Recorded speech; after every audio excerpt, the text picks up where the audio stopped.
All right, so now we're going to do some genetics examples. Just really simple examples just to kind of get you familiar with what we're using for this. So to do these problems, we have to use what's called a Punnett square. Okay, so a Punnett square looks like this, or whatever letters you want. You guys should have seen this before. In middle school, you may not have. It's really messy, but regardless, it looks something like that. Okay, so we're going to use that to figure that out. So remember, you have your mom and the dad or whatever. It doesn't matter what side they're on. Okay, but we're going to use that to figure that out. So let's say with our example here, remember that brown was dominant. So that means the brown was big B, and then blue eyes was recessive, and that's little b, okay? So let's say that, brown eyes, okay. So let's say that your mom is blue-eyed.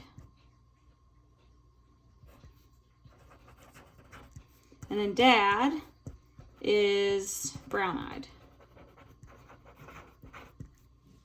Okay, so if your mom is blue-eyed, remember, to be blue-eyed's recessive. So we know that she has to have a little b, right? I mean, because it's blue. But she cannot have a big B as her other letter, because if she had a big B, then she would have brown eyes. It's dominant. Dominant covers the recessive. If the dominant's there, the recessive does not show up, okay? So mom has to have two little b's. Now dad is brown-eyed. We know he has a big B, because brown is big B, right? Now, we don't actually know, just based on this description right here, whether or not he has a big B or a little b. But let's say his mom had blue eyes. So if his mom had blue eyes, that means she was little b, which means she had to give him a little b, okay? So our Punnett square for this, the way that you fill this out, so remember, mom has a chance of either giving you this b or this b, okay? And dad can either give you that one or that one. So they're each going to only give you one. So the chances of you getting various alleles from them, basically you get a half chance of getting a big B and half chance of getting a little b from dad, but mom can only give you little b, right? So when we fill in the Punnett square, you always start a Punnett square by go ahead and drawing your boxes. Okay, it's always going to be 2 by 2. And the reason it's 2 by 2 is because there's 2 spots on the top and 2 spots on the side. So it really doesn't matter where you put each parent. I always just do whoever's listed first goes on the top. So we'll put mom on the top with little b, and then dad will go on the side with big B, little b. So remember, you're not going to put 2 letters in one spot because dad's only giving you one or the other, right? Because this one's going to be a little sperm, and this one will be a little sperm. And you only get one or the other. And that'll be an egg, and that'll be an egg. So let's say, so there's a chance that you could get that big B from dad. And let's say this is mom, this is dad. So you can get that big B from dad and that little b from mom. So big B, little b. Or you can get this big B from dad and this little b from mom. Or you can get the little b from dad and then that little b from mom. Or you can get those. So basically you're filling it in kind of like a multiplication table. So you pull one letter over from the side and one letter from the top, one letter from the side, one letter from the top, and so on. So in this case, notice that we have 50% or 1/2 that are big B, little b, and 50% or 1/2 that are little b, little b. So remember, this is the genotypes. Genotypes, that's the alleles or letters, right?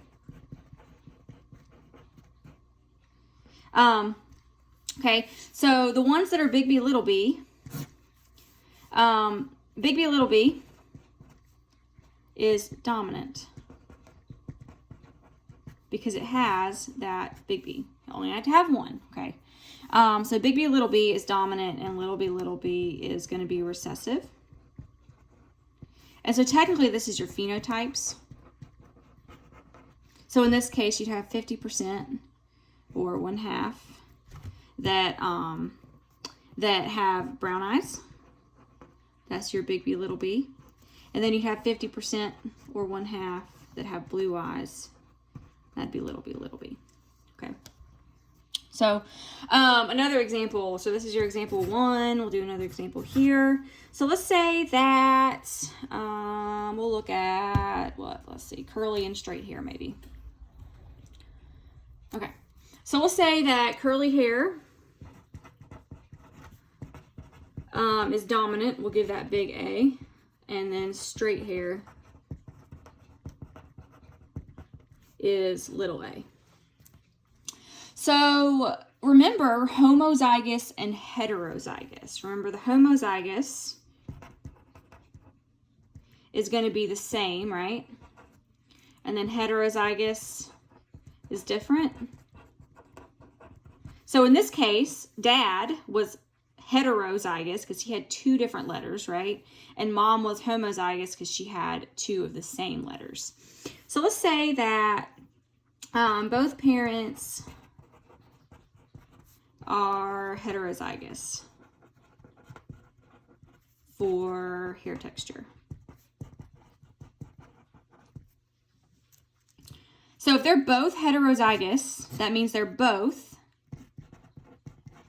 big A, little a, okay? Because hetero is different letters, okay? Which means if they have a big A, then they have curly hair.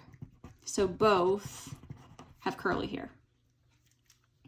All right, so if both of them have big A, little a, so they say, what's the chance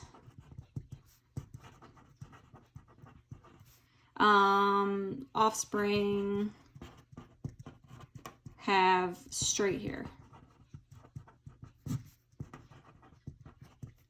So straight hair, remember, that is recessive. So have straight hair, have to have little a, because if you have even one big A, then you have curly hair, because big A is curly hair. That is dominant, so it dominates.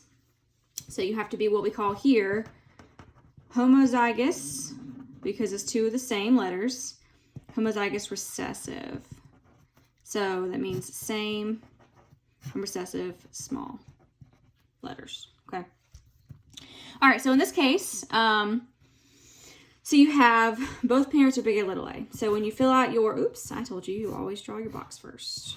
So when you fill out your box, you'd have a big A, little a on the top and a big A, little a on the bottom. So when you bring it in, so you bring from the side and from the top, big A, little a. So big A, big A, big A, little a, big A, little a, and little a, little a.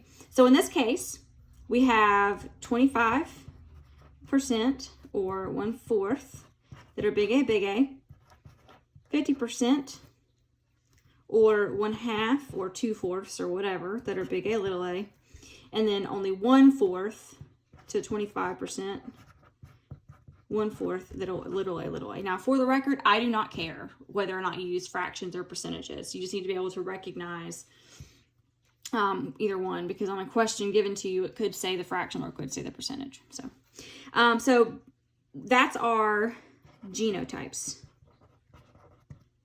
Okay.